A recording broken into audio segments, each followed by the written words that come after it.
In this video, we are finally gonna take a look at the MACD indicator. We will take a look at both how do you use the MACD indicator to improve your trades and increase your win rates. But we will also take a look at exactly what the MACD indicator actually says and how can we use this tool in our trading strategy. So guys, if you think that sounds interesting, I really hope you will enjoy this video. If you want to, grab a coffee, maybe a pen and paper, and without further ado, let's jump right into it. So let's start this video off here by opening up a chart. Right now as I'm speaking, I'm looking at Bitcoin and I'm looking at a daily time frame. To open up the MACD indicator in TradingView, you go up to where it says indicators, you press here and you search for MACD. Press the first option where it says moving average convergence divergence. Now I already had a MACD indicator on my chart, so I will click delete panel.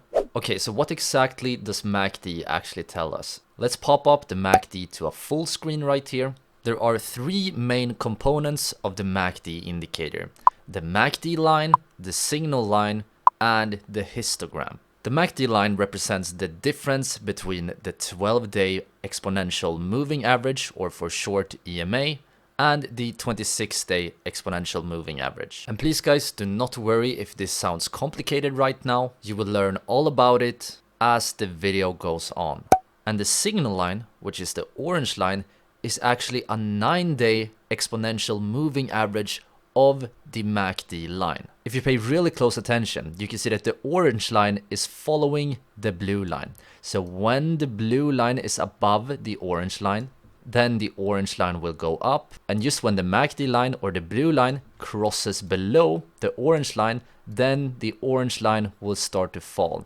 This is because the orange line is an average of the blue line. The histogram, which are the valleys and mountains on the chart, represents the difference between the MACD line, the blue line, and the signal line, the orange line. So as you can notice, when the blue line is above the orange line, then we have a mountain, and when the blue line is below the orange line, we have a valley. Some traders are using the points where the blue line and orange line crosses as buying or selling signals. When the blue line crosses the orange line from above, that is a sell signal. And when the blue line crosses the orange line from below, that is a buy signal. However, these signals right here are not reliable signals. And at the end of this video, you will understand why. Now, how can we use the MACD indicator to predict price movements? And what exactly does the MACD indicator tell us about the price? In simple terms, the MACD measures the momentum of the price.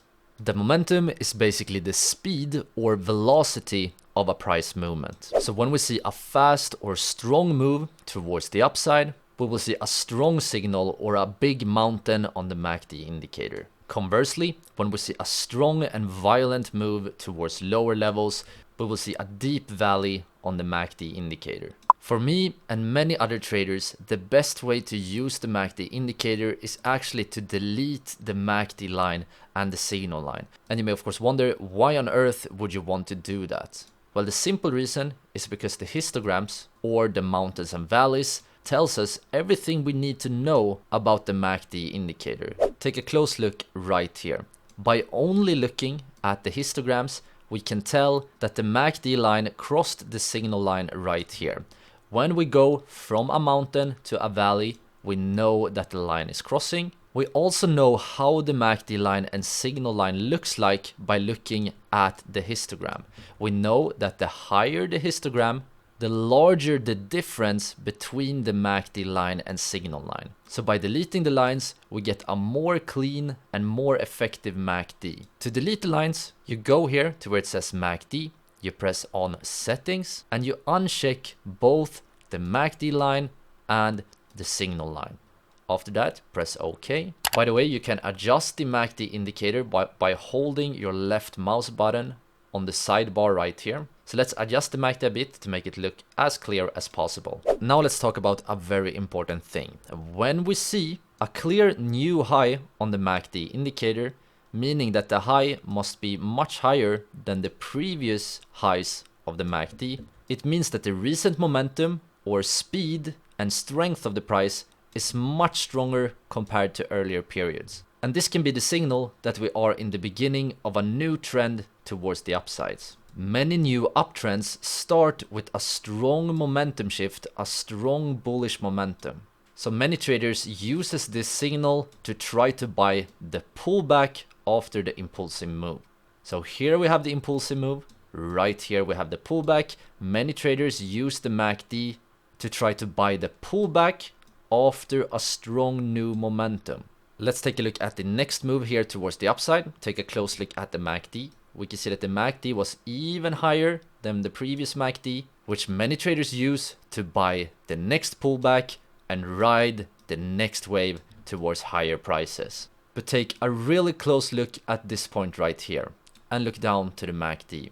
Here you can see that the MACD is actually printing a lower high compared to the previous move right here. And this is a concept we're gonna use in our next chapter of this video when we take a look at a MACD trading strategy. Now let's look at a MACD trading strategy in a step-by-step manner. What you have to look out for in this trading strategy is that you have to look out for a high and then a higher high on the price. But when it comes to the MACD, that remember measures momentum, you want to look out for a high and then a lower high. When we see the price printing higher highs while the MACD printing lower highs, this is what we call a divergence, and specifically a bearish divergence. A bearish divergence is a warning sign for everyone that is long in the market, and it can also act as a bearish signal indicating that the trend might reverse to the downside. We can use this to our advantage in our trading strategy. So we find one high and then a higher high on the price, and we find one high and then a lower high on the MACD. However, a bearish divergence is not enough for us to take a trade. In trading, we pretty much always want to combine many different variables before we take our trade. So let's say we have found our divergence here on the MACD. Our second step now is to look out for something else that tells us that the market might start to go down. And one method you can use is to look out for candlestick patterns. Right here, these two candles together creates something called a bearish engulfing pattern. That is a bearish Japanese candlestick pattern indicating a potential reversal to the downside. So after this candle closes, we have two bearish variables. First of all, we have the MACD divergence, and we also have the bearish candlestick pattern. We use these two variables to bet against the market and place a short trade. As for the stop loss, you may wonder, where do we set our stop loss? Well, you pretty much always want to set it above the highest point, and usually you want some distance between the highest point of the candle to where you set your stop loss. So let's say we set our stop loss around here, and let's have a risk to reward ratio of 2. This right here is an example of a trade that you can use using the MACD indicator together with candlestick patterns. Please notice, however, that we did have a divergence between this high and this high as well, and this MACD and this MACD. You can see the price printed one high and then a higher high, but the MACD printed lower highs. But in this case, you can see that we did not find a strong bearish candlestick pattern, so we only had one bearish variable. That is why it's important to combine multiple technical variables before you take your trade. But alright guys, that's pretty much it for this video. I really hope you enjoyed this one. If you did, please consider dropping a like on the video, and if you guys don't want to miss any upcoming educational content, then don't hesitate to subscribe and hit the notification bell. Now when you know about the MACD indicator, I highly recommend all of you to watch this video about candlestick patterns next.